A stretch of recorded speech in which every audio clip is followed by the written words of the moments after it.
가스텅스텐 아크 용접, 이 안전 수칙들에 대해서 살펴봤는데요. 이번에는 물질안전 보건자료 점검에 대해서 이야기 나눠볼까 합니다. 강사님, 물질안전 보건자료 어떤 건가요?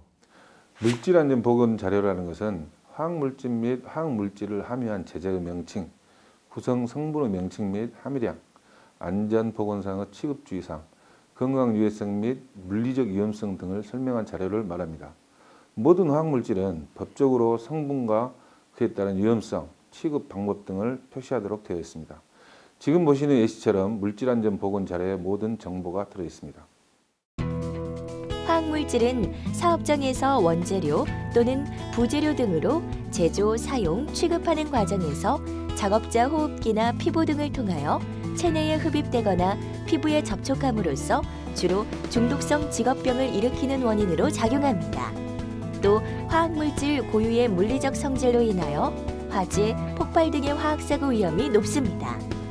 화학물질의 안전성을 확보하기 위해서는 화학물질 유해성, 위험성을 정확히 알고 안전하게 사용하고 취급하는 것이 화학사고 및 직업병을 예방하는 길입니다. 네, 그러면은 가스텅스텐 아크 용접에서 특별히 더 알아야 할 물질안전 보건 내용이 있을까요? 그렇습니다. 가스텅스텐 아크 용접을 할 때는 피부과학 용접을 할 때보다 흉은 더 낮게 발생되지만 오존과 이산화질소는 더 많은 양이 발생되고 자외선도 더 강하게 발생하게 되죠. 특히 알루미늄을 모재로 할 때는 일반 철강보다 오존 발생량이 크게 높아집니다. 그러면은 사용하는 모재에 따라서 발생하는 유해 인자들이 달라진다는 거군요. 네, 가스텅스텐 아크 용접으로 가장 많이 사용되는 모재는 대표적으로 탄소강, 스테인리스강, 알루미늄 합금 등이 있는데요. 모재의 종류에 따라 주요 유해 인자가 다릅니다. 먼저 스테인리스에는 크롬과 니켈이 주성분으로 되어 있는데요. 이는 사람의 호흡기에 많은 영향을 미치고 알루미늄 경우에는 망간이나 마그네슘, 크롬 등 많은 유해 인자가 있는데요. 이는 인체의 폐질환이나 중추신경계의 손상을 초래할 수 있습니다. 네, 그리고 모재에 따라서 용가제의 구성 성분도 달라지지 않습니까? 맞습니다. 일반적으로 용가제는 모재의 성분과 유사한 성분의 재료를 많이 사용합니다. 용가제에는 카드뮴, 크롬, 니켈, 망간 등 많은 중금속이 함유되어 있어 유의해야 합니다. 네, 모재와 용가제의 화학적인 특징에 대해서 살펴봤는데요. 그렇다면은 전극봉의 경우는 어떻습니까? 네, 전극봉은 텅스텐 전극봉을 말하는데요. 순텅스텐과 토륨이나 셀륨이 함유된 전극봉이 있는데요. 토륨은 천연 방사성 원소로서 인체에는 매우 유해합니다. 전극봉의 종류는 순텅스텐, 1~2%의 토륨을 첨가한 토륨텅스텐, 1~2%의 산화티탄을 첨가한 산화란탄 텅스텐, 1~2%의 산화셀륨을 첨가한 산화셀륨 텅스텐 등 7가지로 분류합니다. 토륨은 천연 방사성 금속 원소로 납과 비슷하게 무르고 은백색을 띠는 금속인데 녹는 점은 1750도, 끓는 점은 약 4800도씨입니다.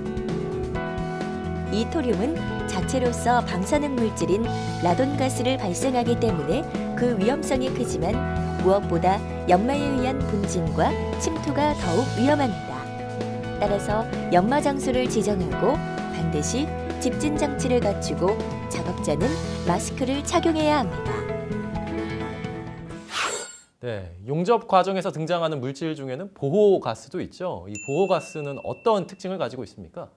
네, 가스텅스텐 아크 용접에서 보호가스로 주로 사용되는 아르곤이나 헬륨은 보통 상태에서는 다른 원소와 거의 하입하지 않는 불활성 가스입니다. 아르곤 가스는 무색, 무치, 무미이며 비중이 1.105 정도로 공기보다 무거워서 밀폐된 곳에서 장시간 용접을 하면 산소 부족으로 인한 질식사고가 일어날 수 있습니다. 그렇기 때문에 밀폐된 작업장에서는 환기에 특히 주의해야 하고요. 밀폐 장소에서 작업을 할 때는 산소 농도를 측정해서 18% 이상일 때만 작업을 해야 합니다. 네, 그렇다면은 헬륨 가스의 경우는 어떤가요? 보통 가벼운 기체로 알고 있는데. 네, 헬륨은 불온성 불활성 가스로 수소 다음으로 가벼운 기체고요. 무색, 무미, 무치, 희귀가스로 대기 중의 함유량은 미미합니다. 화학적으로 비활성이고 다른 원소와 반응하지 않습니다. 주로 천연가스에 다량 함유되어 있어 고압 저온으로 액화하여 만듭니다. 이런 특성이 있다는 것을 알아두면 되겠습니다. 네, 지금까지 물질안전 보건자료 점검에 대해 알아봤습니다.